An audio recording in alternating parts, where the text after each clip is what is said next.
Hola, mi amor, ¿cómo están? Espero que estén muy bien.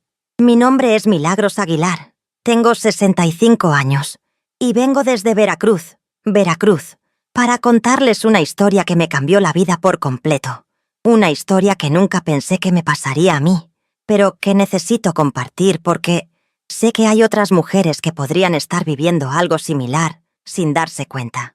Antes de comenzar, por favor, si esta historia les gusta, déjenme un like, suscríbanse al canal y comenten de qué país nos están viendo.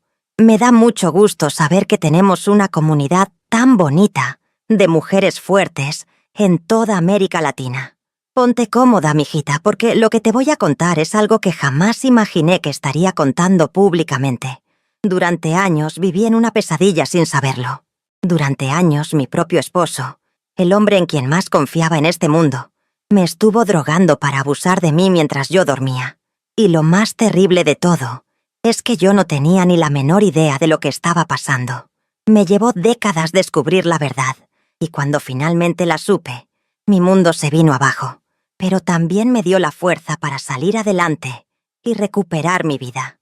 Si estás pasando por algo similar, o si algo de lo que voy a contar te suena familiar, por favor, busca ayuda.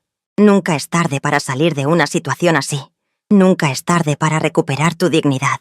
Prepárate, porque esta historia tiene de todo. Engaños, manipulación, pero también justicia. Y sobre todo, el poder de una mujer que decide levantarse y luchar por su vida. Nací en 1958, en un pueblito cerca de Veracruz, que se llama Cotaxtla. Mi papá, don Aurelio, trabajaba en los campos de caña de azúcar. Y mi mamá, doña Carmen, se dedicaba al hogar y a criarnos a nosotros 5 hermanos. Éramos una familia humilde pero muy unida. En casa siempre se respiraba amor, aunque a veces el dinero escaseara. Crecí en los años 60 y 70, cuando las mujeres de mi generación teníamos muy pocas opciones. Se esperaba que nos casáramos jóvenes, tuviéramos hijos y nos dedicáramos al hogar. Yo terminé la secundaria, que ya era bastante para una muchacha de mi clase social en esa época. Mi mamá siempre me decía: Milagros, estudia lo que puedas, porque el conocimiento nadie te lo quita, pero también aprende a ser buena esposa y madre, que esa va a ser tu principal labor en la vida. La verdad es que yo era una niña muy obediente y confiada. Desde pequeña me enseñaron a respetar a los mayores, especialmente a los hombres de la familia. Mi papá era bueno, pero muy estricto, y en casa se respetaba mucho la autoridad masculina. Esto es importante que lo sepan, porque después entenderán cómo pude estar tantos años sin cuestionar ciertas cosas que ahora me parecen obviamente incorrectas. Cuando tenía 17 años, conocí a Roberto Mendoza en una fiesta del pueblo. Él tenía 23 años. Trabajaba como mecánico en un taller del puerto de Veracruz, y me pareció el hombre más guapo y elegante que había visto en mi vida.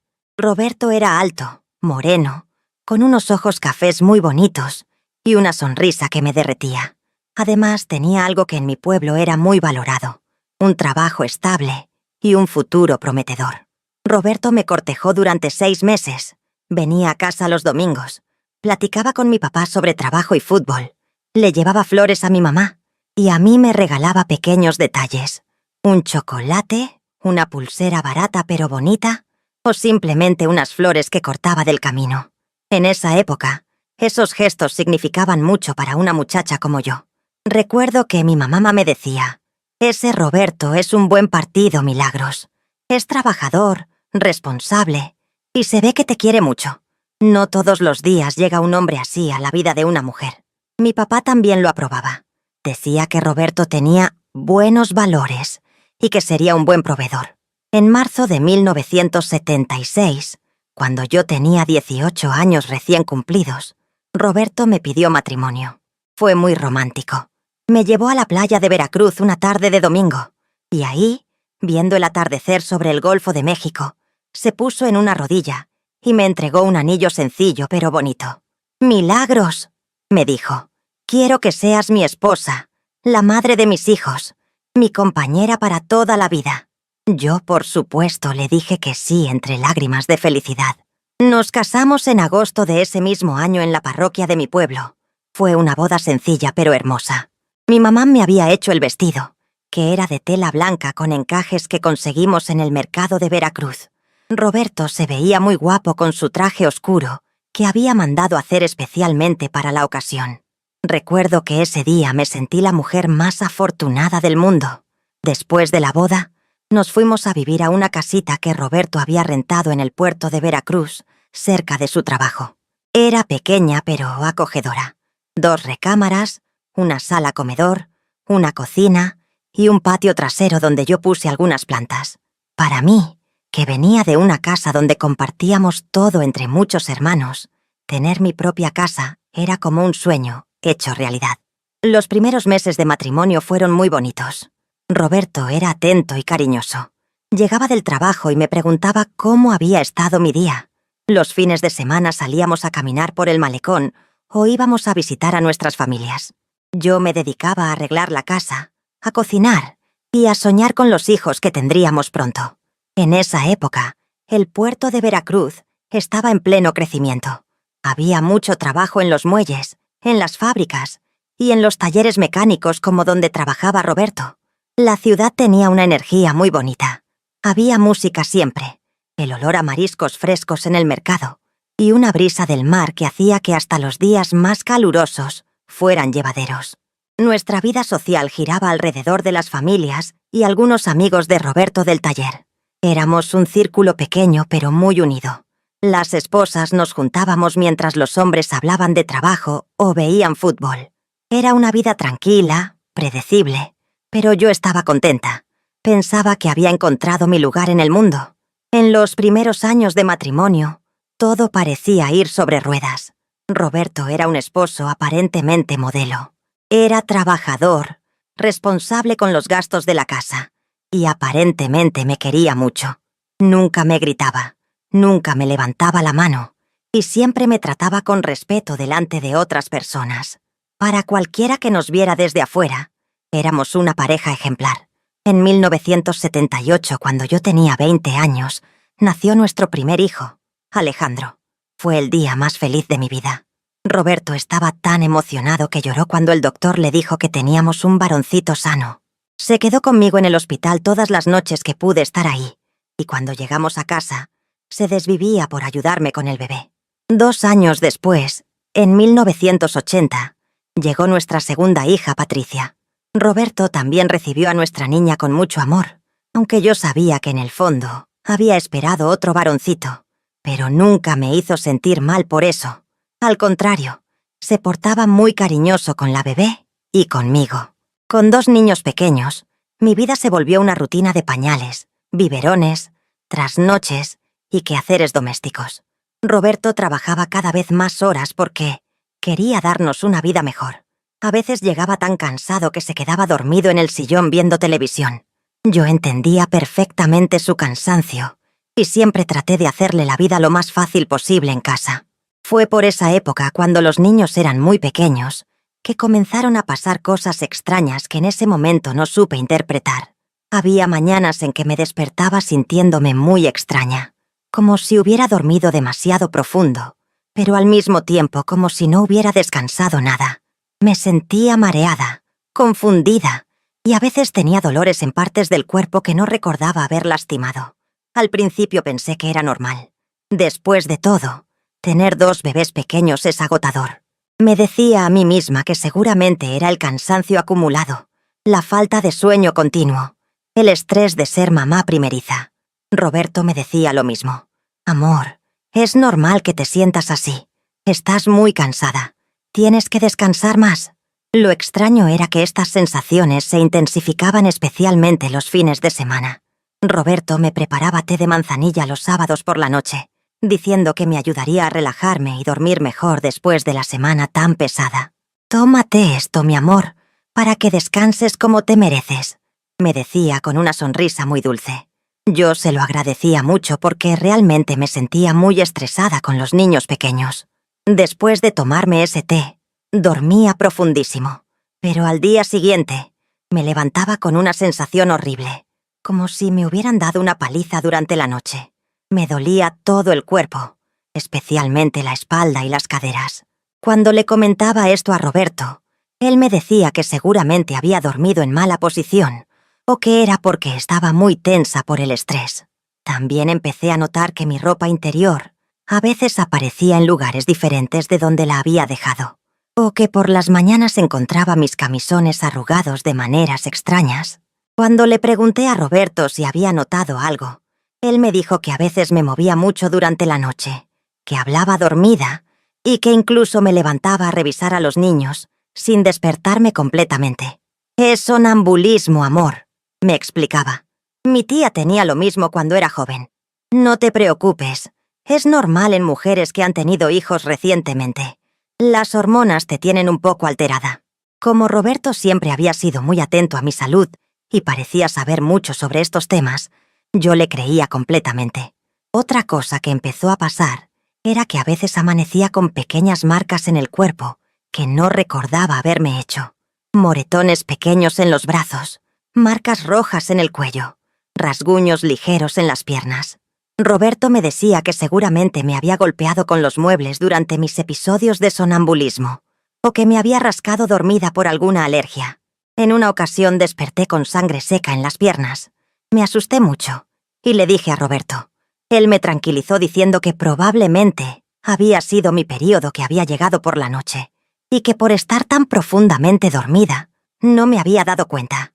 Me llevó al baño, me ayudó a limpiarme, y fue muy tierno y comprensivo. No te preocupes, mi amor. Estas cosas pasan. Lo importante es que estés bien. Pero había algo que me molestaba en el fondo de mi mente, aunque no sabía exactamente qué era. Cuando intentaba recordar mis sueños de esas noches tan profundas, no podía recordar absolutamente nada. Era como si mi mente fuera una página en blanco, y a veces tenía fragmentos de imágenes muy confusas, como si fueran pedazos de pesadillas que no lograba juntar. Roberto se mostraba cada vez más preocupado por mi salud.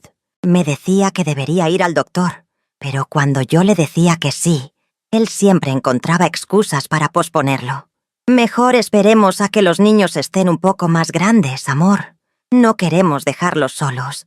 Y además los doctores van a decir que es estrés y te van a recetar medicinas que no necesitas.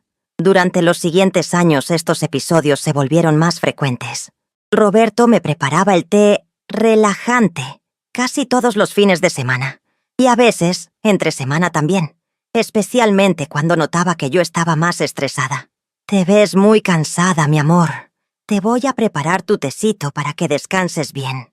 Lo que más me confundía era que Roberto parecía genuinamente preocupado por mi bienestar. Me compraba vitaminas, me traía frutas especiales del mercado para que me alimentara bien, y siempre estaba pendiente de que durmiera lo suficiente. Cuando yo me quejaba de los dolores matutinos, él me hacía masajes en la espalda y me ponía compresas calientes. Era tan atento que yo me sentía culpable por tener esas sensaciones extrañas después de que él se preocupaba tanto por mí. En 1983, cuando Patricia tenía 3 años y Alejandro 5, quise embarazarme de nuevo. Roberto y yo habíamos hablado de tener más hijos, y yo sentía que ya era tiempo. Pero pasaron varios meses sin que me embarazara, lo cual era extraño porque tanto Alejandro como Patricia habían llegado muy rápido. Fue por esa época que comenzaron a pasar cosas aún más extrañas. Empecé a despertar con sabores raros en la boca, como metálico o químico. También notaba que a veces tenía las uñas sucias sin recordar haber estado en contacto con tierra o algo similar. Y lo más extraño de todo, a veces encontraba pedazos de conversaciones escritas en papelitos en la cocina, con letra que parecía mía, pero que yo no recordaba haber escrito. Los papelitos decían cosas como «Roberto me quiere mucho», o «Soy una esposa feliz», o «Mi esposo es bueno conmigo». Cuando le preguntaba a Roberto sobre esto, él me decía que seguramente los había escrito yo durante mis episodios de sonambulismo, que era una forma de mi subconsciente de procesar mis emociones.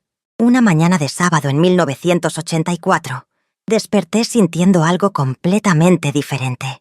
No solo tenía los dolores usuales, sino que sentía como si hubiera tenido una pesadilla terrible que no podía recordar.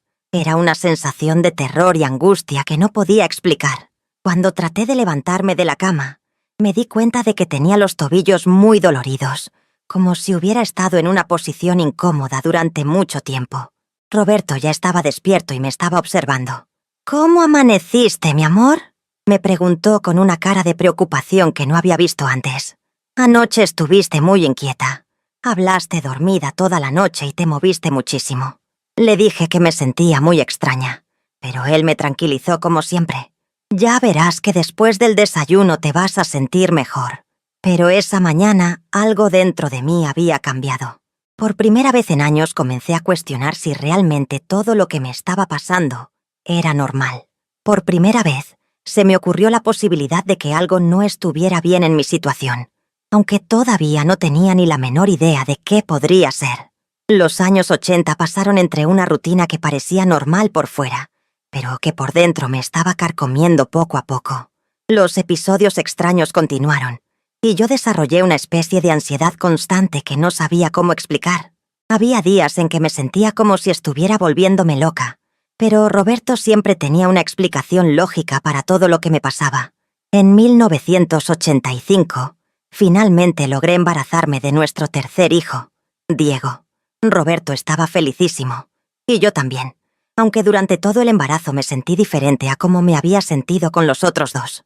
Tenía una sensación constante de que algo no estaba bien, pero no sabía qué era. Durante los 9 meses de embarazo, curiosamente, los episodios extraños disminuyeron muchísimo. Roberto dejó de prepararme el té de manzanilla, diciendo que no era bueno para el bebé. «Mejor que duermas natural, mi amor, para que el niño nazca sanito». Yo me sentía mucho mejor, más alerta, más como yo misma. Pensé que mis problemas anteriores realmente habían sido hormonales.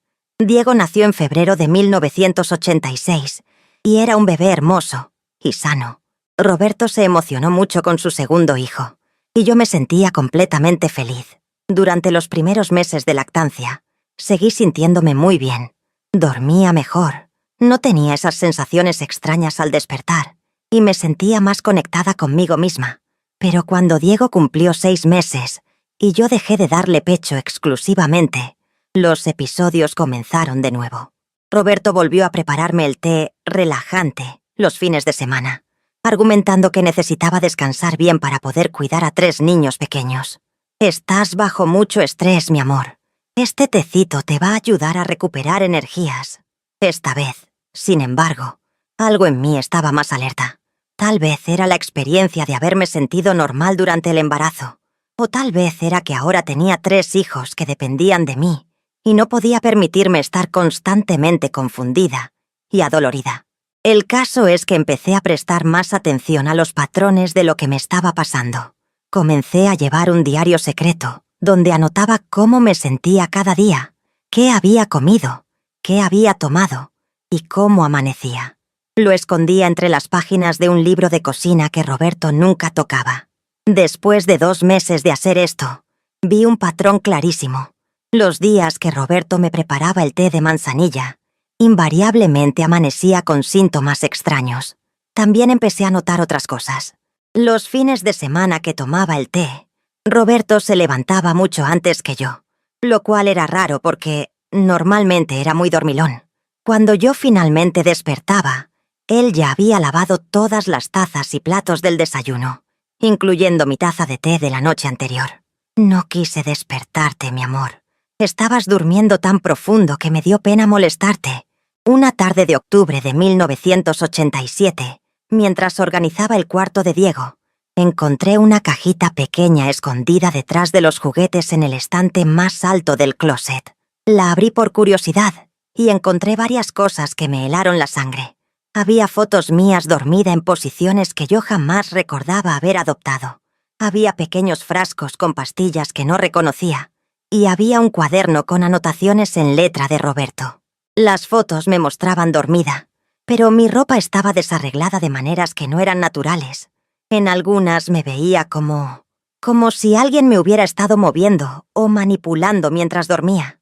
El cuaderno tenía fechas y comentarios como: «Funcionó bien», «Dosis perfecta», «No despertó para nada», y otras anotaciones que no entendía completamente pero que me dieron terror. Mi primera reacción fue de pánico total. Me temblaron las manos tanto que casi se me caen las fotos. Mi corazón empezó a latir tan fuerte que pensé que me iba a dar un infarto. Pero inmediatamente después del pánico vino la negación. «No puede ser», me dije. «Seguramente esto tiene una explicación lógica. Roberto me ama. Roberto jamás me haría daño». Guardé todo exactamente como lo había encontrado y traté de actuar normal cuando Roberto llegó del trabajo. Durante la cena, lo observé detenidamente. Se comportaba exactamente igual que siempre. Cariñoso, atento, preguntándome sobre mi día, jugando con los niños. No podía creer que el hombre que tenía enfrente fuera capaz de hacer algo malo. Esa noche, cuando Roberto me ofreció el té, le dije que no me sentía bien del estómago y que mejor no tomaría nada. Él insistió un poco. «Pero mi amor, este tecito te va a ayudar justamente con el malestar del estómago». Pero yo me mantuve firme y le dije que prefería no tomar nada por si era algo contagioso que pudiera pasarle a los niños. Por primera vez en años, dormí de manera natural. No me sentí drogada ni confundida. Al día siguiente desperté completamente alerta, sin dolores extraños, sin sensaciones raras. Fue como despertar después de años de estar en una neblina constante. Durante las siguientes semanas, comencé a rechazar el té con más frecuencia, inventando diferentes excusas. Roberto se notaba un poco molesto, pero no podía insistir demasiado sin parecer sospechoso. Y cada noche que no tomaba el té, dormía normal y amanecía bien. Una tarde, mientras Roberto estaba en el trabajo y los niños en la escuela, decidí investigar más a fondo. Volví a buscar la cajita, y esta vez copié en mi diario secreto todas las fechas que aparecían en el cuaderno de Roberto. Cuando comparé esas fechas con mi propio diario, la coincidencia era perfecta. Cada fecha que Roberto había anotado correspondía exactamente con una noche en que yo había tomado su té y había amanecido mal. También decidí probar algo. Una noche le dije que sí quería el té, pero cuando él se fue al baño, rápidamente lo tiré en una planta y llené la taza con agua normal. Me acosté haciéndome la dormida, pero manteniéndome alerta para ver qué pasaba. Lo que pasó esa noche cambió mi vida para siempre. Como a las 2 de la mañana, sentí que Roberto se levantaba de la cama muy despacio, tratando de no hacer ruido. Mantuve los ojos cerrados y la respiración profunda, haciéndome la dormida. Lo escuché moverse por el cuarto, susurrando mi nombre bajito para ver si yo reaccionaba. Cuando se aseguró de que yo estaba profundamente dormida, comenzó a hacer cosas que jamás olvidaré. Sin entrar en detalles que no son necesarios para esta historia, lo que descubrí esa noche fue que durante años mi propio esposo me había estado drogando para abusar de mí mientras yo estaba inconsciente. El shock fue tan grande que tuve que morderme la lengua para no gritar. Mantuve la actuación durante toda la noche, aunque por dentro me estaba muriendo. Cuando finalmente Roberto se durmió, yo me quedé despierta el resto de la noche, temblando, llorando en silencio y tratando de procesar lo que acababa de descubrir. Al día siguiente, cuando Roberto se fue al trabajo, me desplomé en el piso de la cocina y lloré como nunca había llorado en mi vida. Todo mi mundo se había venido abajo en una sola noche. El hombre en quien había confiado toda mi vida adulta, el padre de mis hijos, mi compañero, había estado abusando de mí durante años de la manera más vil que se puede imaginar. Pero entre el dolor y la confusión, también empecé a sentir algo que no había sentido en años: claridad mental. Finalmente entendía por qué me había sentido tan mal durante tanto tiempo. ¿Por qué había tenido esas sensaciones extrañas? ¿Por qué había fragmentos de pesadillas que no podía recordar? No estaba loca. No estaba enferma. Estaba siendo víctima de algo horrible, pero ahora que lo sabía, podía hacer algo al respecto. Esa misma tarde, mientras los niños estaban en la escuela, tomé una decisión que cambiaría mi vida para siempre. No iba a quedarme callada. No iba a seguir siendo víctima. Iba a luchar por mi dignidad y por mi vida, sin importar las consecuencias. Los primeros días después de mi descubrimiento fueron los más difíciles de mi vida. Tenía que actuar completamente normal delante de Roberto y de los niños, mientras por dentro me estaba desmoronando. Cada vez que Roberto me sonreía, cada vez que me decía «mi amor», cada vez que me tocaba de manera aparentemente cariñosa, yo sentía náuseas. Lo más terrible era darme cuenta de que durante años había estado agradeciendo a Roberto por su cuidado y su preocupación por mi salud. Había estado agradeciendo al mismísimo hombre que me estaba lastimando. Me había sentido culpable por no apreciar lo suficiente a un esposo tan atento y amoroso. Durante esa primera semana, tuve momentos en que pensé que me estaba volviendo loca de verdad. ¿Cómo era posible que esto hubiera estado pasando durante años sin que yo me diera cuenta? ¿Cómo podía haber sido tan ciega, tan ingenua? Me sentía estúpida, humillada y completamente traicionada. Pero también tenía miedo, un miedo terrible. Si Roberto era capaz de drogarme y abusar de mí durante años, manteniendo una fachada perfecta delante del mundo, ¿de qué más sería capaz? ¿Qué pasaría si descubría que yo sabía la verdad? ¿Qué pasaría con mis hijos? Decidí que necesitaba evidencias antes de hacer cualquier cosa. No podía simplemente acusar a Roberto sin pruebas, especialmente considerando que él tenía una reputación excelente en el pueblo y en su trabajo. Era un hombre respetado, considerado un buen esposo y padre por todos los que nos conocían. Nadie me iba a creer sin evidencias contundentes. Mi primera acción fue conseguir una de las pastillas que había visto en la cajita escondida. Una tarde, mientras Roberto estaba trabajando, tomé una y la guardé en un lugar seguro. También comencé a documentar todo de manera más sistemática en mi diario secreto, anotando cada comportamiento extraño, cada comentario sospechoso, cada patrón que pudiera servir como evidencia. También decidí que necesitaba ayuda médica, pero tenía que ser muy cuidadosa. Roberto siempre había controlado todas mis visitas médicas, acompañándome y hablando por mí con los doctores. Tenía que encontrar una manera de ver a un médico sin que él se enterara. En noviembre de 1987, inventé que tenía que llevar a Diego a un chequeo de rutina, pero en realidad programé una cita para mí con un doctor diferente, en otra parte de la ciudad. Le dije a Roberto que el pediatra estaba muy ocupado y que nos iba a tomar todo el día. El doctor que vi era un hombre mayor, muy serio pero amable, que se llamaba Dr. Ramírez. Al principio me dio mucha pena contarle lo que sospechaba, pero él me escuchó con mucha paciencia y sin juzgarme. Cuando le mostré la pastilla que había tomado de la cajita de Roberto, su cara cambió completamente. «Señora», me dijo, «esto que me está enseñando es un sedante muy fuerte. No es algo que se venda sin receta médica y definitivamente no es algo que debería estar tomando sin supervisión médica». Me explicó que esa sustancia podía causar exactamente los síntomas que yo había estado experimentando: sueño profundo, desorientación al despertar, pérdida de memoria, dolores corporales. El doctor me pidió que me hiciera unos análisis de sangre y de orina para ver si quedaban restos de esas sustancias en mi organismo. También me recomendó que, si era posible, guardara cualquier líquido que Roberto me diera para beber, para analizarlo posteriormente. Los resultados de los análisis llegaron una semana después y confirmaron mis peores sospechas. Tenía restos de sedantes en el organismo y, según el doctor, las cantidades sugerían un uso frecuente y prolongado. «Señora Aguilar», me dijo el doctor Ramírez, «esto es muy serio.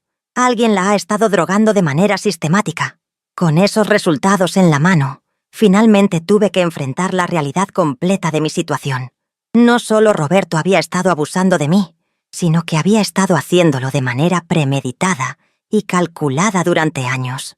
Había estado envenenando mi comida y bebida, manipulando mi estado de conciencia y violando mi cuerpo mientras yo estaba indefensa. La rabia que sentí en ese momento fue como nada que hubiera experimentado antes en mi vida. No era solo rabia por lo que me había hecho, sino por todos los años que me había robado, por todas las noches que me había hecho sentir culpable por estar enferma o loca, por todas las veces que me había consolado después de causarme el mismo daño que pretendía curar. Pero junto con la rabia, también llegó algo más: determinación. Ya no era la mujer ingenua y confiada que había sido. Ya no iba a permitir que Roberto siguiera controlando mi vida y lastimándome. Había llegado el momento de tomar acción, sin importar lo que costara. El doctor Ramírez me ayudó a contactar a una trabajadora social que se especializaba en casos de violencia doméstica. La señora López era una mujer fuerte y experimentada que me explicó todas mis opciones legales.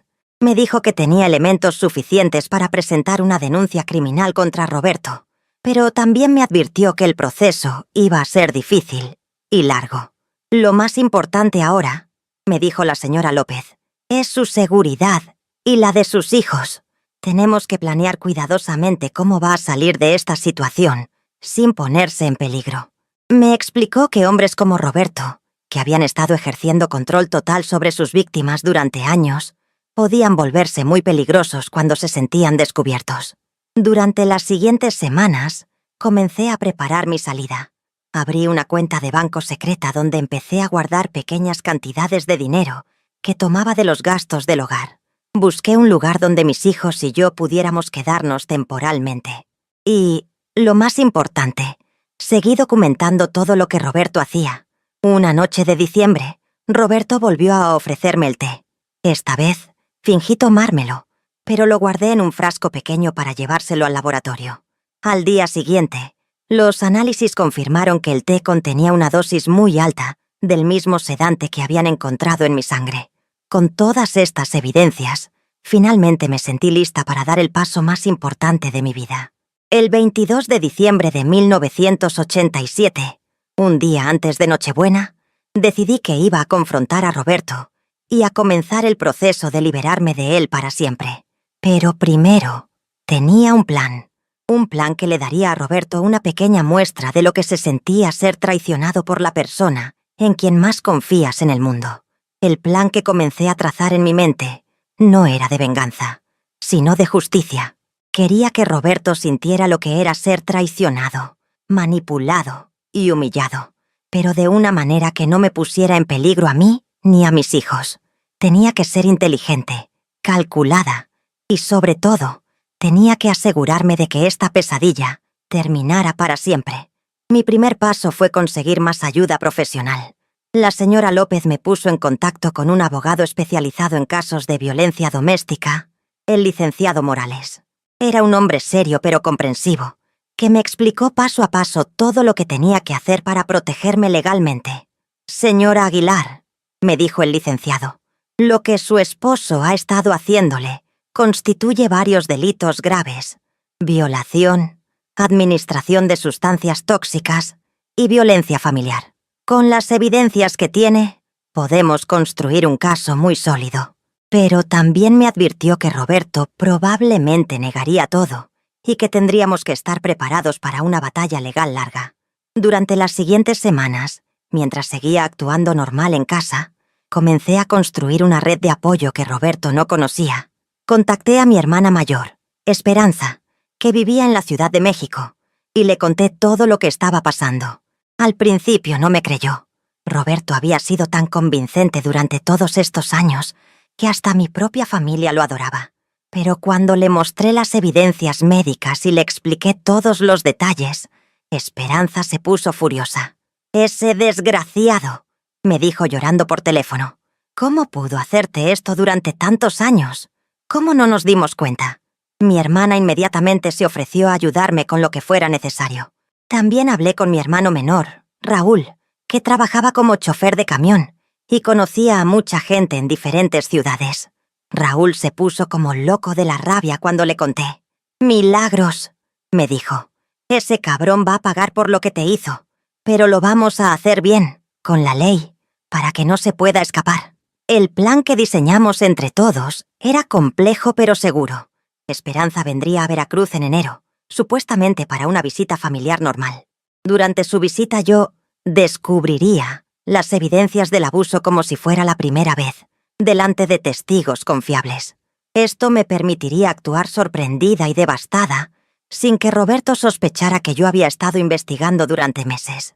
Mientras tanto, yo seguiría documentando todo.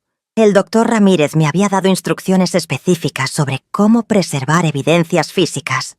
Cada vez que Roberto me ofrecía el té y yo fingía tomármelo, guardaba muestras en frascos pequeños que escondía en casa de una vecina de confianza, Doña Rosa. Doña Rosa era una señora mayor que vivía sola al lado de nuestra casa. Había notado que a veces yo me veía mal por las mañanas, y cuando le conté parte de mi situación, se ofreció inmediatamente a ayudarme. «Hijita», me dijo, «los hombres que lastiman a sus mujeres de esa manera son cobardes. Cuenta conmigo para lo que necesites». También comencé a hacer copias de todos los documentos importantes. Actas de nacimiento de los niños, papeles de la casa, cuentas bancarias, todo. Los guardaba en una caja de seguridad en el banco, en una cuenta que abrí con mi nombre de soltera, Milagros Hernández, para que Roberto no pudiera rastrearla. Una parte crucial de mi plan era proteger a mis hijos. Alejandro tenía 11 años, Patricia 9 y Diego apenas 2. No podía explicarles completamente lo que estaba pasando, pero necesitaba prepararlos para cambios importantes en nuestras vidas.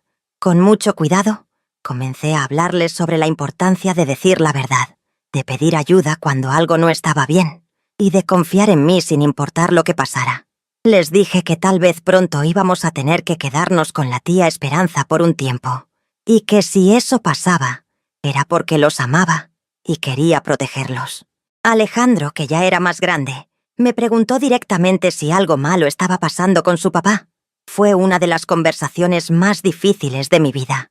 Le dije que papá tenía algunos problemas que necesitaba resolver, pero que no era culpa de él ni de sus hermanos, y que sin importar lo que pasara, yo siempre iba a estar ahí para protegerlos. Durante estos meses de preparación, también trabajé mucho en mi fortaleza emocional.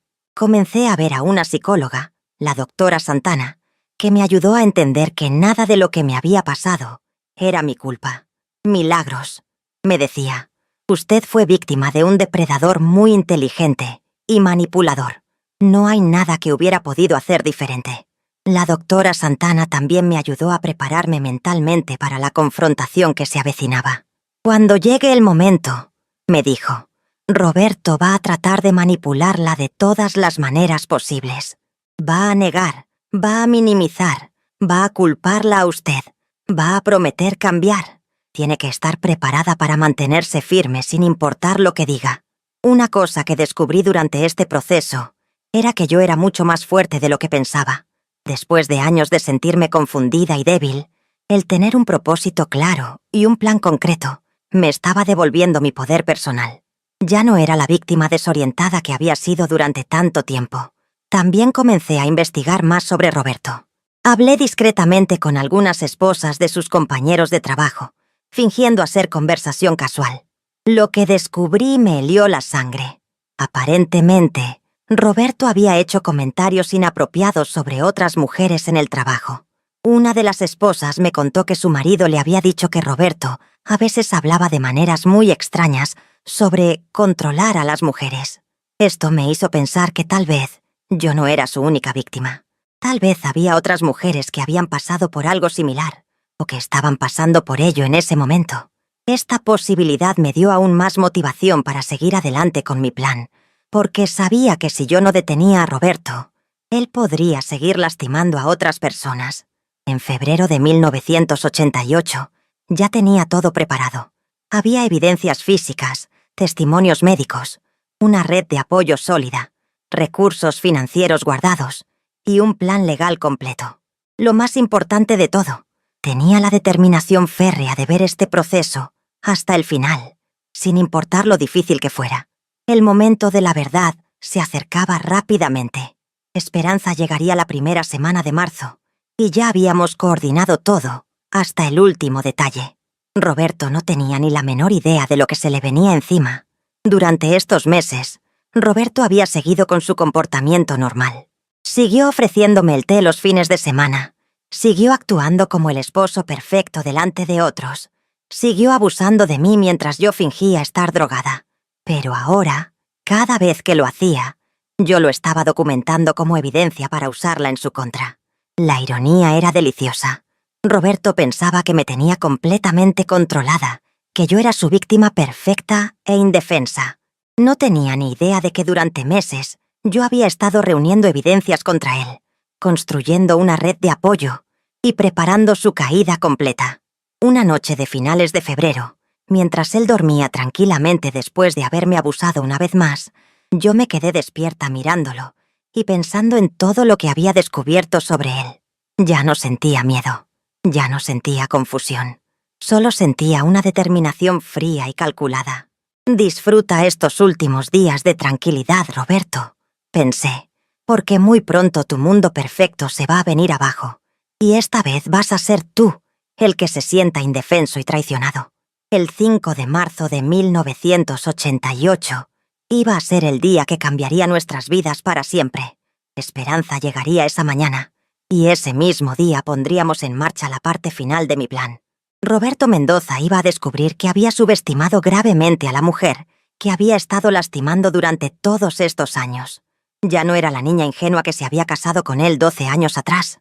Era una mujer de 30 años que había encontrado su fuerza, su voz y su poder, y estaba lista para usarlos todos contra el hombre que me había robado tantos años de mi vida. El 5 de marzo de 1988 amaneció con un cielo despejado y una brisa fresca del Golfo de México. Era sábado, y Roberto estaba en casa, completamente ajeno a lo que estaba por suceder. Yo me levanté temprano, preparé el desayuno para la familia como cualquier día normal, y actué como si fuera un fin de semana más en nuestras vidas. Esperanza llegó a las 10 de la mañana, con la excusa de una visita sorpresa para ver a los niños. Roberto la recibió con mucho cariño.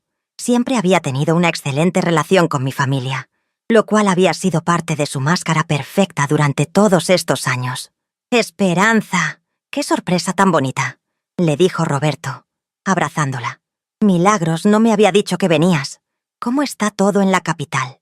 Mi hermana actuó perfectamente, charlando normalmente sobre su viaje, su trabajo, y preguntando por los niños. Durante toda la mañana mantuvimos la actuación. Preparamos comida juntas, platicamos sobre la familia, jugamos con los niños. Roberto se veía completamente relajado y feliz. Para él, era simplemente un sábado agradable con visita familiar. A las 2 de la tarde, después de comer, les dije a Roberto y Esperanza que iba a aprovechar que ella estaba aquí para organizar el cuarto de Diego, donde había estado guardando muchas cosas que ya no usábamos. «Esperanza me puede ayudar a decidir qué donar y qué guardar», les dije. Roberto se ofreció a ayudar, pero le dije que era mejor que se quedara jugando con los niños. Esperanza y yo subimos al cuarto. Mi corazón latía tan fuerte que pensé que todo el mundo podía escucharlo. Habíamos ensayado este momento muchas veces por teléfono, pero ahora que estaba sucediendo realmente, sentía una mezcla de terror y determinación. Fuimos directamente al closet donde estaba escondida la cajita con las evidencias de Roberto. La saqué del lugar donde la había encontrado originalmente y se la mostré a Esperanza. Ella fingió sorpresa total, aunque ya sabía exactamente lo que íbamos a encontrar. «¿Qué es esto, Milagros?», me preguntó con voz alterada, actuando perfectamente. Abrimos la caja juntas y Esperanza descubrió las fotos, las pastillas y el cuaderno con las anotaciones de Roberto. Su reacción de horror fue tan convincente que por un momento hasta yo me olvidé de que estaba actuando. «Dios mío, Milagros», me dijo Esperanza con lágrimas en los ojos. «¿Qué significa todo esto?». Yo actué como si estuviera viendo todo por primera vez, y mi shock no fue completamente actuado. Aunque ya conocía el contenido de la caja, verlo otra vez me seguía doliendo profundamente. En ese momento comenzamos a hacer ruido deliberadamente. Esperanza gritó: «¡No puede ser! ¡Esto no es posible!». Yo comencé a llorar histéricamente, gritando preguntas como: «¿Por qué? ¿Cómo pudo hacerme esto?».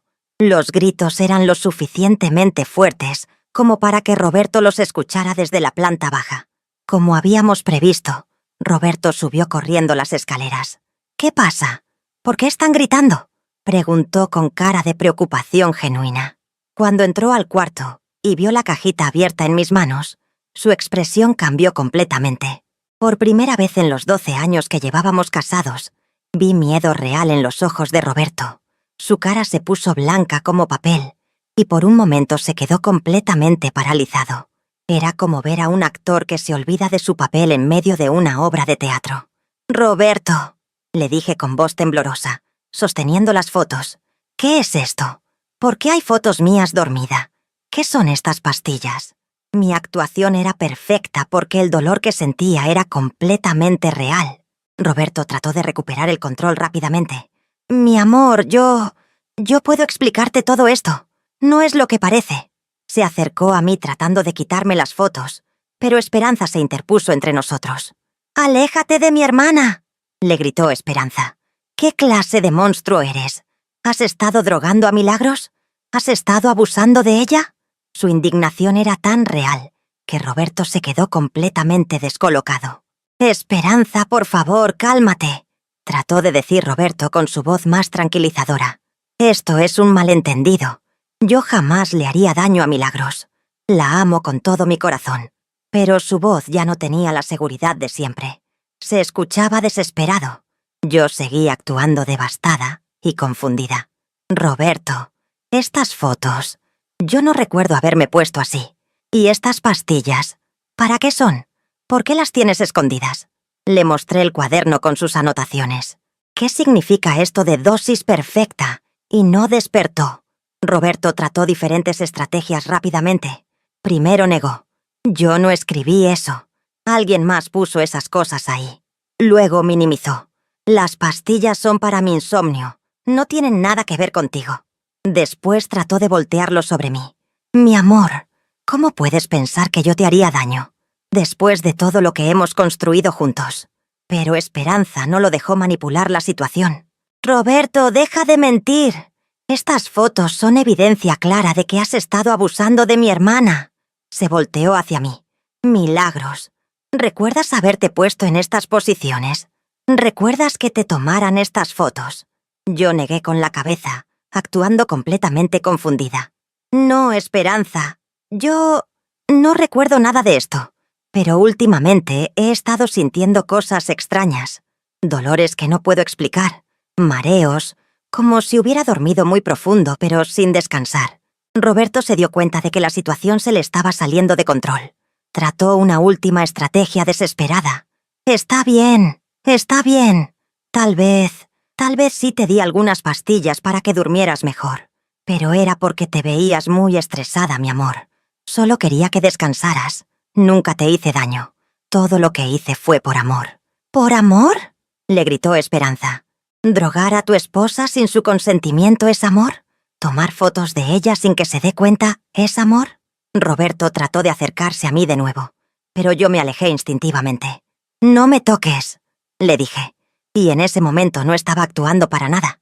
«Roberto, ¿durante cuánto tiempo has estado haciéndome esto?».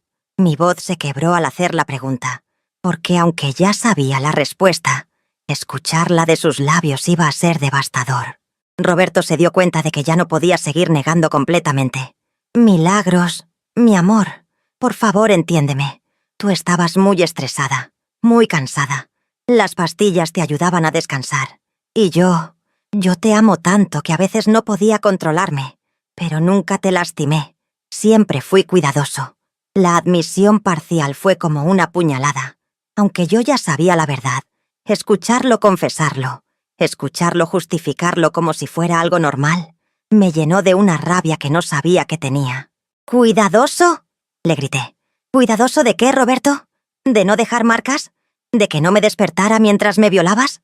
Usé la palabra violación por primera vez, y el efecto fue inmediato. Roberto se puso aún más pálido. «No, Milagros, no fue violación. Somos esposos. Yo te amo.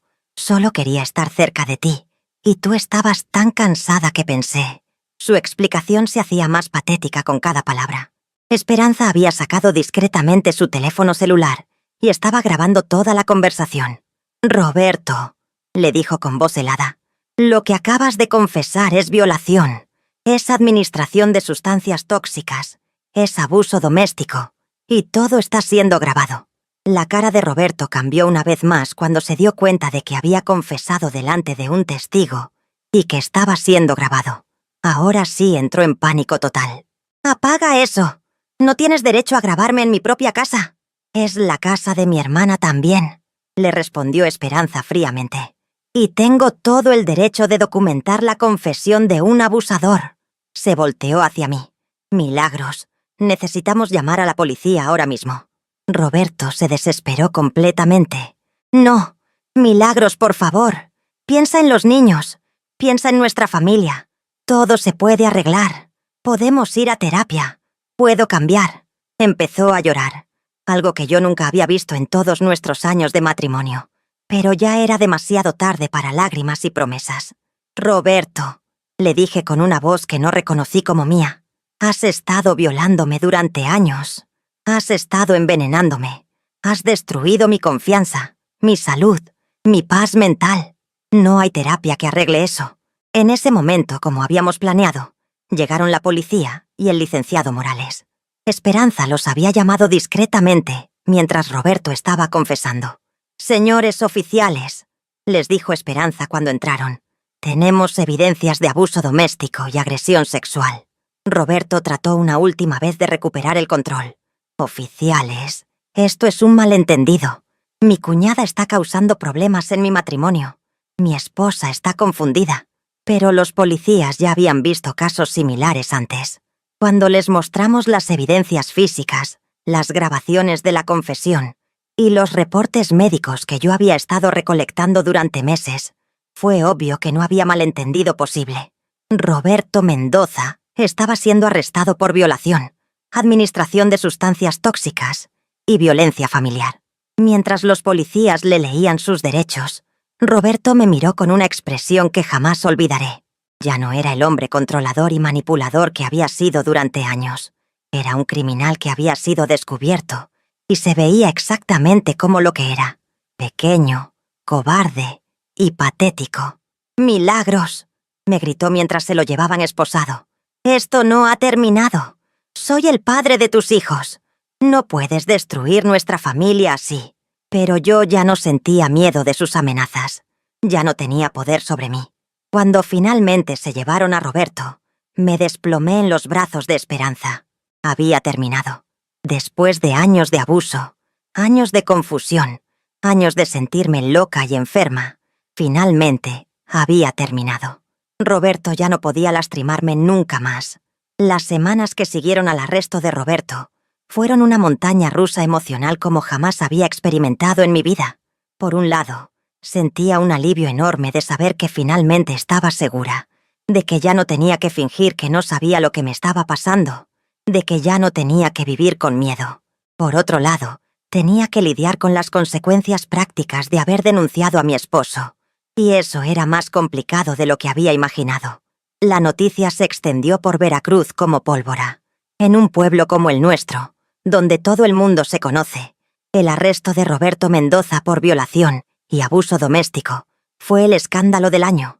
Las reacciones de la gente fueron muy variadas, y no todas fueron de apoyo hacia mí.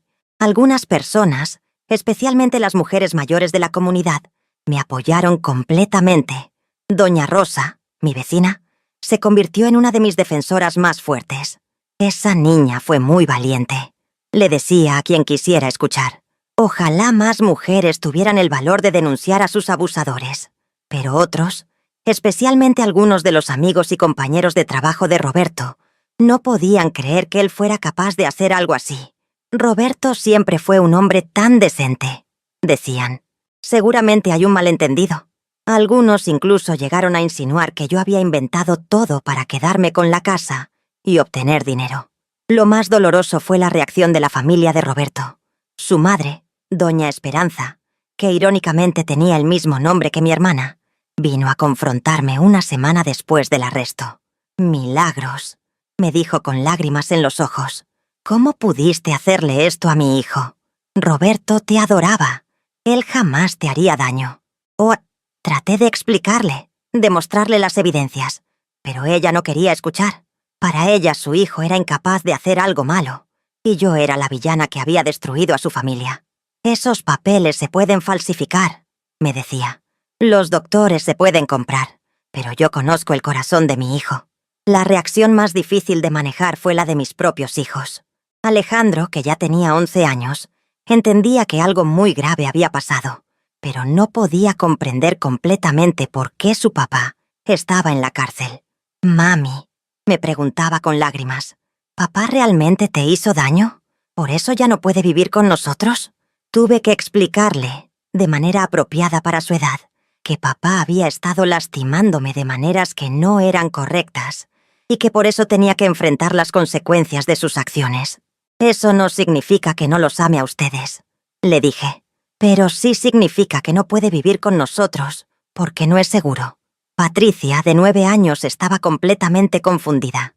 Ella recordaba a Roberto como un papá cariñoso que jugaba con ella y le leía cuentos. No podía entender cómo esa misma persona podía haber estado haciéndome daño. ¿Papá es malo?, me preguntaba una y otra vez. ¿Nosotros también somos malos porque somos sus hijos? Diego, que apenas tenía 2 años, no entendía por qué papá ya no estaba en casa, pero sí notaba la tensión y el cambio en nuestras vidas. Lloraba mucho y me preguntaba cuándo iba a regresar papá. Esas preguntas me rompían el corazón porque no sabía cómo explicarle la situación a un niño tan pequeño. El proceso legal fue largo y agotante. El licenciado Morales me explicó que Roberto había contratado a un abogado muy caro, que estaba tratando de minimizar los cargos. Van a tratar de presentarlo como un problema marital, me advirtió. O van a decir que usted consintió a todo. Tenemos que estar preparados para una batalla difícil. Efectivamente, la defensa de Roberto trató de usar todas las tácticas posibles. Argumentaron que yo era una esposa vengativa que había inventado todo para obtener ventajas en un divorcio. Dijeron que las evidencias médicas no eran concluyentes. Incluso llegaron a sugerir que yo había plantado las pastillas y falsificado las fotos. Pero el caso en nuestra contra era demasiado sólido. Teníamos evidencias físicas, testimonios médicos, grabaciones de su confesión y un patrón de comportamiento documentado durante meses. Además, durante la investigación, descubrieron que Roberto había estado comprando las pastillas de manera ilegal a través de un contacto en el puerto. Lo más impactante fue cuando descubrimos que yo no era su única víctima. Durante la investigación, salieron a la luz 2 casos más de mujeres que habían tenido sospechas similares sobre Roberto, pero que nunca se habían atrevido a denunciar. Una era una exnovia de antes de casarse conmigo, y la otra era la esposa de un compañero de trabajo que había estado en situaciones sociales con nosotros. Cuando estas mujeres se enteraron de mi denuncia, encontraron el valor para hablar también. Sus testimonios fortalecieron enormemente el caso contra Roberto y demostraron que su comportamiento era un patrón sistemático, no un problema aislado con nuestro matrimonio. El juicio se llevó a cabo en agosto de 1988, 5 meses después del arresto. Testificar fue una de las experiencias más difíciles de mi vida. Tuve que contar, delante de desconocidos, los detalles más íntimos y dolorosos de mi experiencia. El abogado de Roberto trató de hacerme quedar mal, cuestionando por qué había tardado tanto en denunciar, por qué no había buscado ayuda antes, por qué había seguido viviendo con Roberto si sabía que me estaba lastimando. Pero el licenciado Morales me había preparado bien para estas preguntas. «Señores del jurado», dije durante mi testimonio, «cuando alguien que amas y en quien confías completamente te está lastimando, de maneras que ni siquiera entiendes, y además te hace creer que los síntomas son normales, es muy difícil darse cuenta de lo que está pasando. Roberto no solo abusó de mi cuerpo, sino que manipuló mi mente para que yo no cuestionara lo que me estaba haciendo». El momento más poderoso del juicio fue cuando reprodujeron la grabación de Roberto confesando. Escuchar su voz admitiendo que me había estado drogando, justificándolo como si fuera algo normal, y tratando de minimizar la gravedad de sus acciones, fue devastador pero también liberador. Ya no había manera de negar lo que había hecho. El veredicto llegó después de solo 3 horas de deliberación. Culpable de todos los cargos: violación agravada, administración de sustancias tóxicas y violencia familiar. Roberto fue sentenciado a 12 años de prisión y se le otorgó una orden de restricción permanente que le prohibía acercarse a mí o a mis hijos. Cuando el juez leyó la sentencia, miré a Roberto por última vez. Ya no veía al hombre guapo y encantador del que me había enamorado cuando tenía 17 años. Veía a un criminal que había robado años de mi vida, que había abusado de mi confianza y que había lastimado no solo a mí, sino a otras mujeres también. Roberto me miró desde la mesa de los acusados con una expresión de odio que me helió la sangre, pero ya no sentía miedo, sentía compasión por él, porque ahora entendía que era un hombre profundamente enfermo, que había elegido lastimar a otros, en lugar de buscar ayuda para sus problemas. Después del juicio, La trabajadora social me ayudó a conseguir apoyo económico temporal mientras me reorganizaba. También me pusieron en contacto con un grupo de apoyo para sobrevivientes de violencia doméstica, donde conocí a otras mujeres que habían pasado por experiencias similares. El proceso de divorcio fue relativamente sencillo, considerando las circunstancias. Roberto no tenía manera de pelear por la custodia de los niños o por bienes matrimoniales, dadas sus condiciones legales. La casa quedó a mi nombre, así como la custodia completa de Alejandro, Patricia y Diego.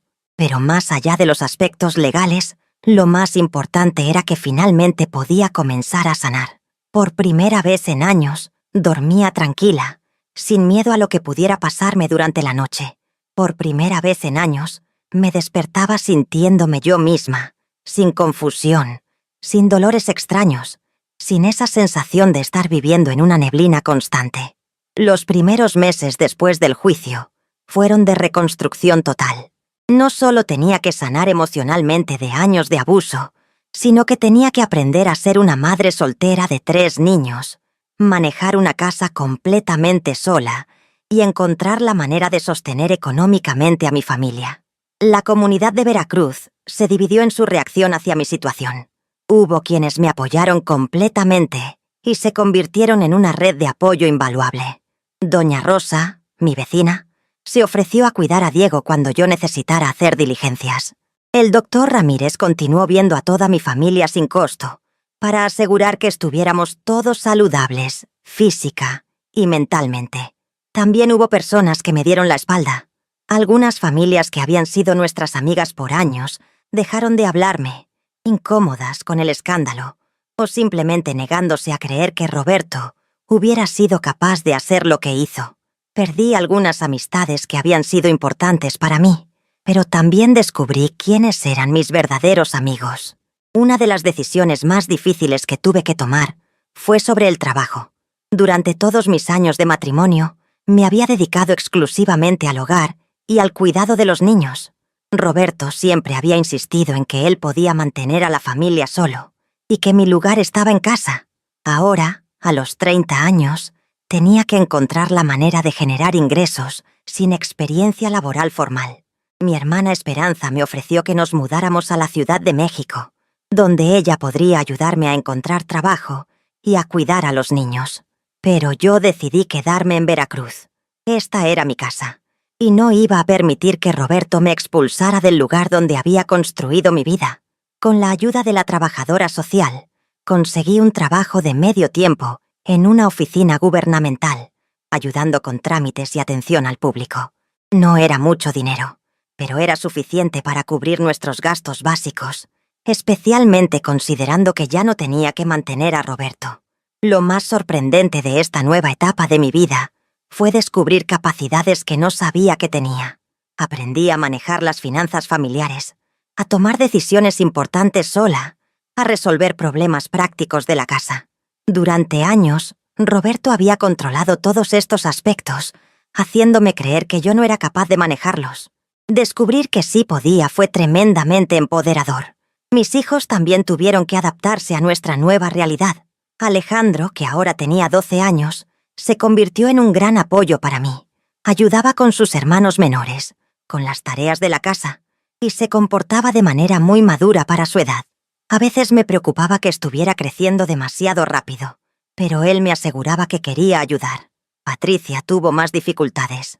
Durante varios meses después del juicio, tuvo pesadillas y problemas en la escuela.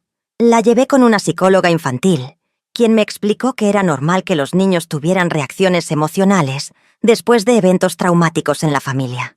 Con tiempo y terapia, Patricia comenzó a mejorar gradualmente.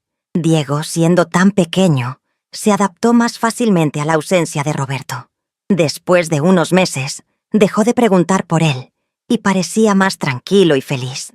Los niños pequeños son muy resilientes, y él prosperó en el ambiente más relajado de nuestro hogar. Uno de los aspectos más sanadores de este proceso fue unirme al grupo de apoyo para sobrevivientes de violencia doméstica. Conocer a otras mujeres que habían pasado por experiencias similares me ayudó a entender que no estaba sola, que no era la única que había vivido algo así, y que era posible salir adelante. En el grupo conocí a mujeres de todas las edades y todas las clases sociales. Había maestras, secretarias, amas de casa, profesionistas. La violencia doméstica no discrimina, y eso fue tanto reconfortante como aterrador. Reconfortante porque significaba que no había nada específicamente malo conmigo que hubiera causado el abuso. Aterrador porque significaba que muchas más mujeres de las que imaginaba estaban pasando por situaciones similares. Una de las mujeres del grupo, que se llamaba Carmen, y había salido de una situación de abuso 3 años antes que yo, se convirtió en una mentora muy importante. Milagros, me decía. Lo más difícil no es salir de la situación. Lo más difícil es reconstruir tu confianza en ti misma y en otros. Pero te prometo que sí se puede. Carmen tenía razón. Durante meses después del juicio, tuve dificultades para confiar en cualquier hombre. Me ponía nerviosa cuando hombres me hablaban en el trabajo, cuando mecánicos o plomeros venían a la casa, incluso cuando doctores me atendían. Había desarrollado una hipervigilancia que me agotaba emocionalmente, pero gradualmente, con terapia y con el apoyo del grupo, comencé a sanar. Aprendí a distinguir entre precaución saludable y miedo paralizante. Aprendí que no todos los hombres eran como Roberto, y que era posible tener relaciones saludables y respetuosas con personas de ambos sexos. Un año después del juicio, tomé una decisión que cambió mi vida de manera muy positiva. Decidí estudiar para obtener mi certificado de bachillerato, y después estudiar una carrera técnica en trabajo social. Quería ayudar a otras mujeres que estuvieran pasando por situaciones similares a la mía. Estudiar mientras trabajaba y criaba a 3 niños no era fácil, pero tenía una motivación muy clara. Cada vez que me sentía cansada o desanimada, recordaba lo perdida y confundida que me había sentido durante años, y cómo la ayuda de profesionales como la señora López y el doctor Ramírez había sido crucial para mi recuperación. Mis hijos también se sintieron orgullosos de verme estudiar. Alejandro me ayudaba con algunas tareas, especialmente las que requerían investigación. Patricia veía mis libros y cuadernos y me decía que cuando fuera grande, ella también quería estudiar para ayudar a la gente. Diego, aunque pequeño, entendía que mami estaba aprendiendo cosas nuevas. En 1990, 2 años después del juicio, me gradué como trabajadora social. El día de mi graduación fue uno de los más felices de mi vida. Mis hijos estaban ahí, mi hermana Esperanza vino desde México, y varias de las mujeres del grupo de apoyo también asistieron. Era la celebración no solo de un logro académico, sino de mi transformación completa como persona. Durante la ceremonia, mientras caminaba hacia el estrado para recibir mi certificado, pensé en todo el camino que había recorrido. Desde la muchacha ingenua de 18 años que se había casado sin saber nada del mundo, hasta la mujer de 32 años que había encontrado la fuerza para denunciar a su abusador, criando sola a 3 hijos, y ahora graduándose para ayudar a otras mujeres. Roberto había tratado de destruir mi vida, mi autoestima y mi capacidad de pensar por mí misma, pero no lo había logrado. Al contrario, la experiencia me había hecho más fuerte, más sabia y más determinada a usar mi dolor para ayudar a otros. Conseguí trabajo en el mismo centro de servicios sociales donde había recibido ayuda cuando estaba en crisis. Era perfecto porque conocía el sistema desde adentro, tanto como víctima como profesional. Mi supervisora me dijo que mi experiencia personal, combinada con mi formación académica, me hacía especialmente efectiva para trabajar con sobrevivientes de violencia doméstica. En mi nuevo trabajo, pude ayudar a docenas de mujeres que estaban pasando por situaciones similares a la mía. Algunas estaban al principio del proceso de reconocer que estaban siendo abusadas. Otras ya habían tomado la decisión de salir, pero necesitaban apoyo práctico y emocional. Cada mujer que ayudé me recordaba por qué había valido la pena todo el dolor y la lucha. Una de las cosas más gratificantes de mi nuevo trabajo era ver cómo las mujeres recuperaban su fuerza y su confianza. Ver a una mujer que llegaba destrozada y confundida, y meses después verla tomando decisiones por sí misma, reconstruyendo su vida y tal vez incluso ayudando a otras mujeres, era extraordinario. Mi vida personal también comenzó a florecer de maneras que no había imaginado.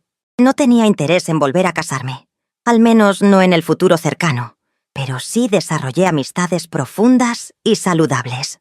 Mi círculo social ahora incluía a mujeres fuertes e independientes que me inspiraban y me apoyaban. Para 1995, 7 años después de haber denunciado a Roberto, mi vida había cambiado completamente. Ya no era la mujer asustada y confundida que había sido durante tantos años.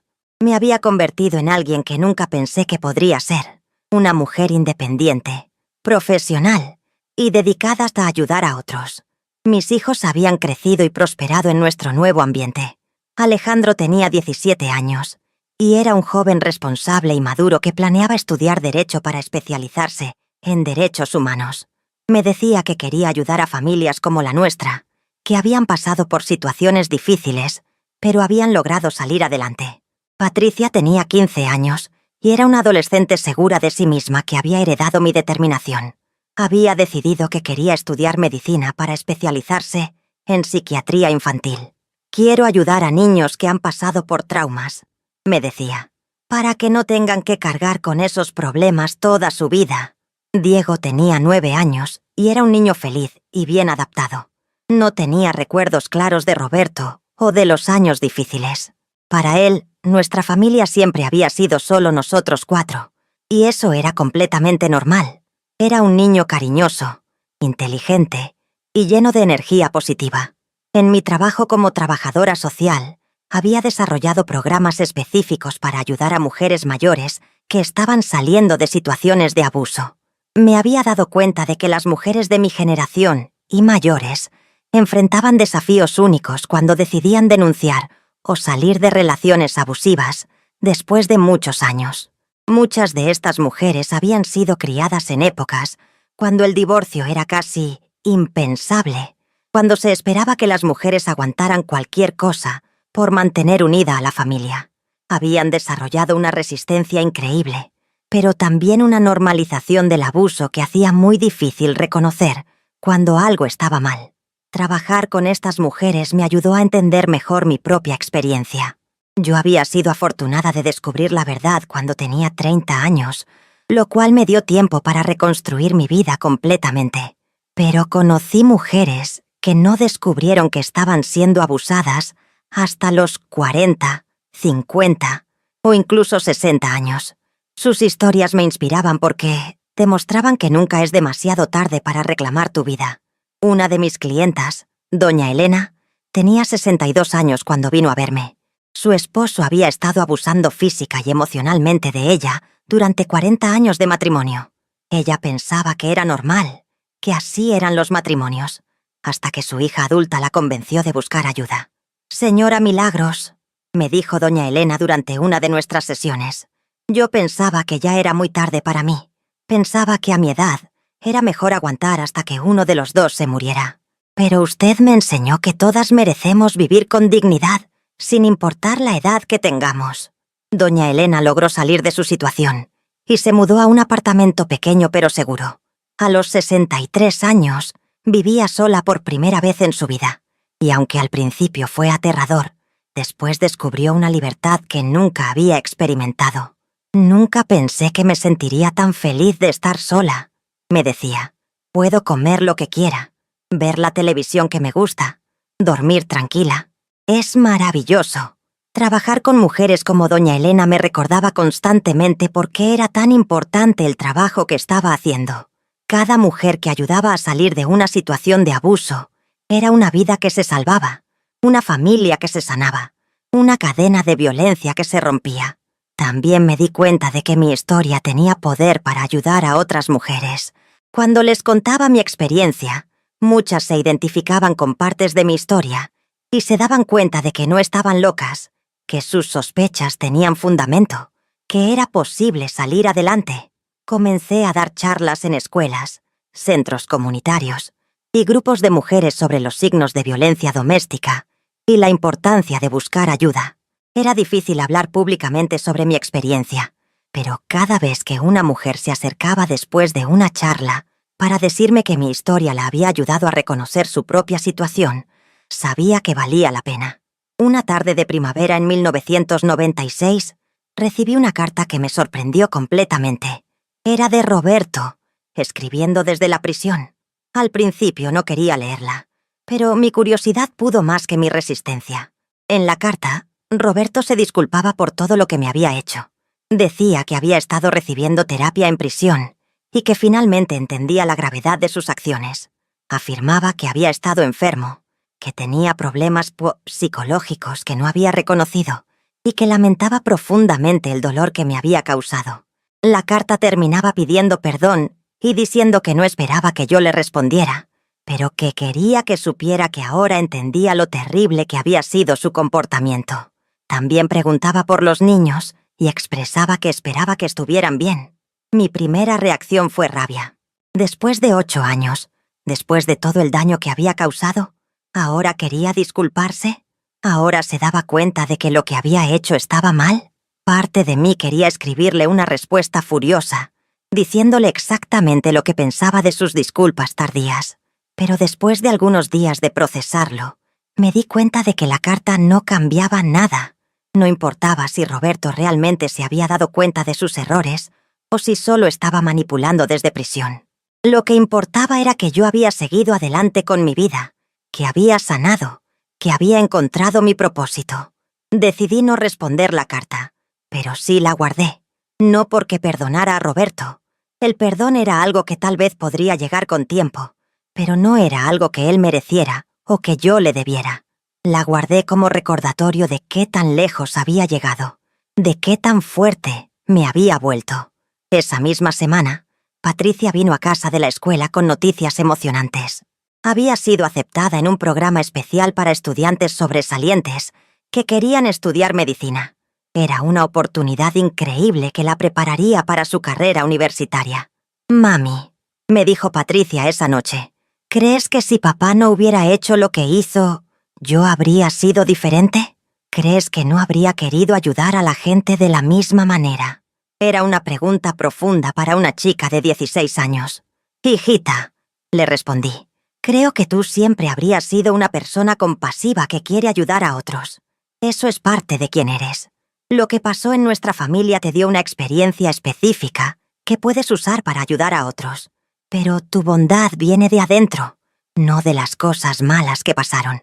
Esa conversación me hizo reflexionar sobre algo importante. Roberto había tratado de destruir nuestra familia, pero en cierta manera, lo que había hecho nos había hecho más fuertes. Mis hijos habían crecido con una comprensión profunda de la justicia, la importancia de la honestidad y el valor de luchar por lo que es correcto. No estoy diciendo que valía la pena pasar por todo ese trauma para aprender esas lecciones. Hubiera preferido 1000 veces que Roberto nunca nos hubiera lastimado. Pero ya que pasó, me alegraba ver que mis hijos habían sacado algo positivo de la experiencia, que se habían convertido en personas más empáticas y más comprometidas con ayudar a otros. En 1998, 10 años después del juicio, decidí escribir un libro sobre mi experiencia. No era algo que había planeado hacer, pero después de años de trabajar con otras sobrevivientes y de dar charlas públicas, me di cuenta de que mi historia podía ayudar a muchas más mujeres si la ponía por escrito. Escribir el libro fue un proceso catártico, pero también doloroso. Tuve que revivir muchos momentos que había preferido olvidar, pero también me permitió ver mi historia completa, de una manera que nunca había hecho antes. Pude ver el patrón completo de manipulación de Roberto, pero también pude ver mi propia fuerza y resistencia. El libro se llamó «Nunca es tarde para despertar. Mi camino de la victimización al empoderamiento», y se publicó en 1999. No se volvió un bestseller ni nada así, pero sí llegó a muchas mujeres que necesitaban escuchar que era posible salir de situaciones imposibles. Recibí cartas de mujeres de todo México y de otros países de América Latina, contándome sus propias historias y agradeciéndome por haber tenido el valor de compartir la mía. Cada carta me recordaba por qué había valido la pena exponer mi vida privada de esa manera. Una de las cartas que más me impactó fue de una mujer de Guadalajara que tenía 55 años y había estado en una relación abusiva durante 30 años. «Señor Aguilar», me escribió, «su libro me salvó la vida. Yo pensaba que era demasiado tarde para mí, pero después de leer su historia, me di cuenta de que todavía tengo muchos años por delante para vivir con dignidad. Esa mujer eventualmente logró salir de su situación y se mudó cerca de sus hijos adultos, que la apoyaron en su decisión. Me mantuvo informada de su progreso durante varios años, y su historia se convirtió en una de mis inspiraciones más grandes.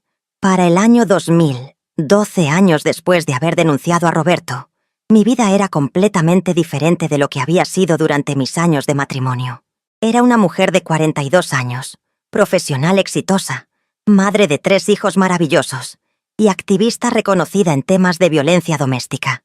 Pero lo más importante de todo era que era feliz. Realmente, genuinamente feliz.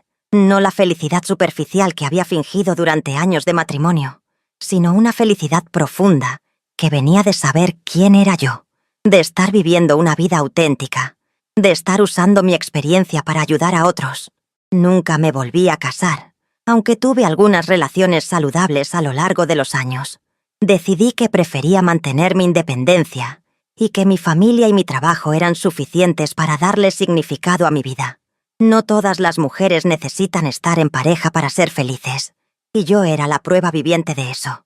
Ahora, mientras les cuento esta historia, en el año 2025, tengo 67 años y puedo mirar hacia atrás con una perspectiva que solo da el tiempo. Han pasado 37 años desde que descubrí lo que Roberto me estaba haciendo, y 29 años desde que lo denuncié, y cambié mi vida para siempre. Roberto salió de prisión en el año 2000, después de cumplir 12 años de sentencia.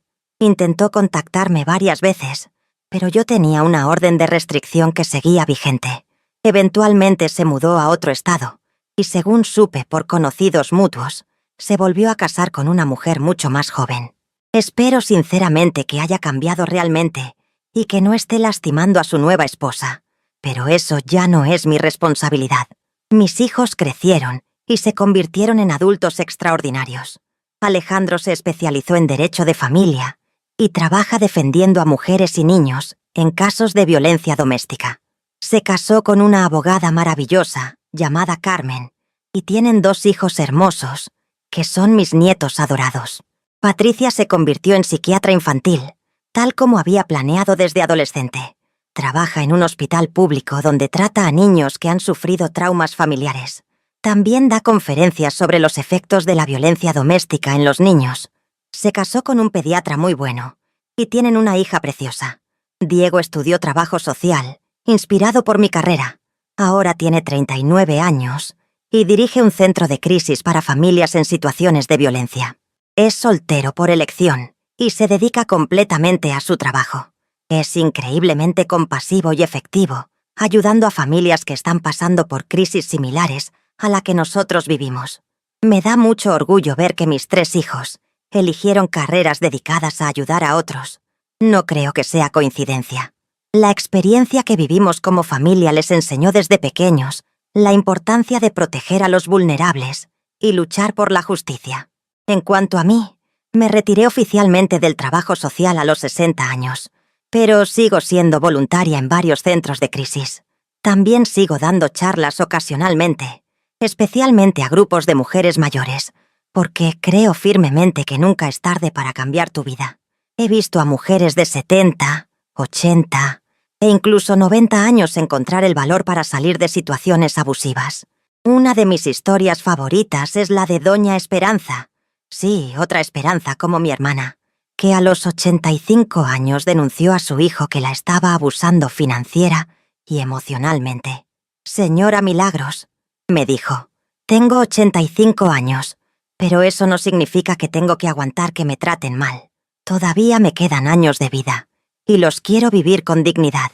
A lo largo de estos años, he aprendido muchas lecciones importantes que quiero compartir con cualquier mujer que esté escuchando esta historia y que se sienta identificada con algo de lo que he contado.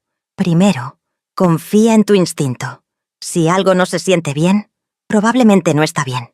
Durante años, yo sabía en el fondo de mi corazón que algo estaba mal, pero permitía que Roberto me convenciera de que era normal. Tu cuerpo y tu mente te dan señales cuando algo no está bien. Escúchalas.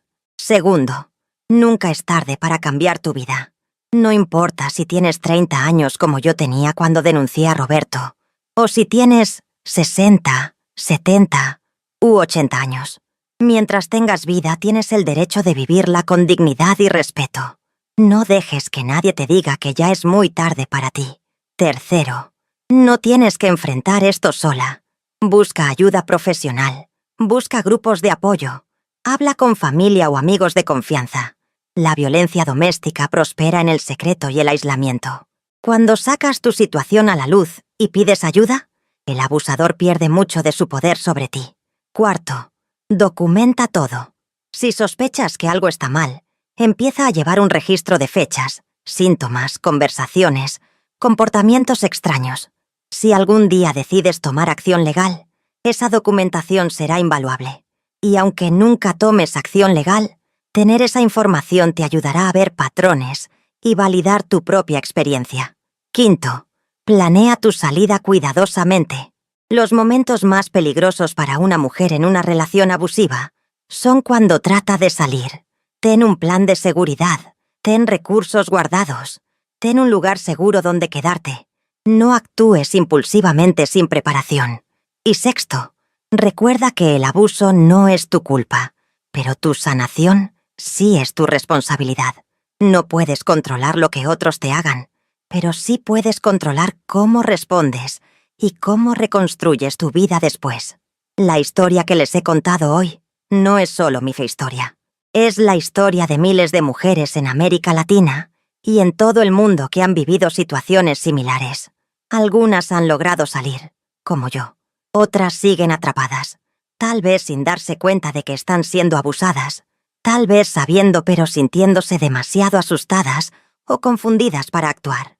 Si estás escuchando esto y reconoces tu propia situación en algo de lo que he contado, por favor, busca ayuda. Habla con un profesional, llama a una línea de crisis, contacta a una organización de ayuda para mujeres en tu área. No tienes que vivir así. Mereces amor, respeto y dignidad. Y si estás escuchando esto y conoces a alguien que podría estar en una situación similar, por favor, ofrece tu apoyo sin juzgar. No le digas que debería haber salido antes. No le preguntes por qué se quedó tanto tiempo. Solo ofrece escuchar, ofrecer ayuda práctica y recordarle que no es su culpa. La violencia doméstica es un problema enorme en nuestras sociedades, pero no es un problema sin solución. Cada mujer que encuentra el valor para salir, cada familia que se sana, cada comunidad que se educa sobre estos temas, es un paso hacia un mundo donde todas las mujeres puedan vivir libres de violencia. Mi historia terminó bien, pero no fue fácil y no fue rápido. Me tomó años sanar completamente, años reconstruir mi confianza, años encontrar mi verdadero propósito en la vida. Pero valió la pena cada lágrima, cada momento de miedo, cada día difícil, porque me llevó a la vida que tengo ahora. Tengo 67 años, soy abuela de 3 nietos hermosos, tengo una carrera que me llena de satisfacción, tengo amistades profundas y significativas, y tengo una paz interior que nunca tuve durante mis años de matrimonio con Roberto. Soy libre, soy fuerte y soy feliz. Nunca es tarde para despertar, mis queridas. Nunca es tarde para reclamar tu vida, tu dignidad, tu derecho a ser feliz. Si yo pude hacerlo a los 30 años, después de 12 años de abuso, tú también puedes hacerlo, sin importar tu edad o tu situación. Gracias por escucharme la historia. Espero que les haya servido de algo, que les haya dado esperanza, o que al menos les haya recordado que todas merecemos vivir vidas llenas de amor, respeto y dignidad. Si esta historia les gustó, por favor denle like, suscríbanse al canal y comenten de qué país nos están viendo. Me encanta saber que estas historias llegan a mujeres de toda América Latina. Y si conocen a alguien que podría beneficiarse de escuchar esta historia, por favor compártanla. Recuerden, nunca es tarde para cambiar su vida. Nunca es tarde para ser felices. Nunca es tarde para ser libres. Que Dios las bendiga, mis queridas, y hasta la próxima historia.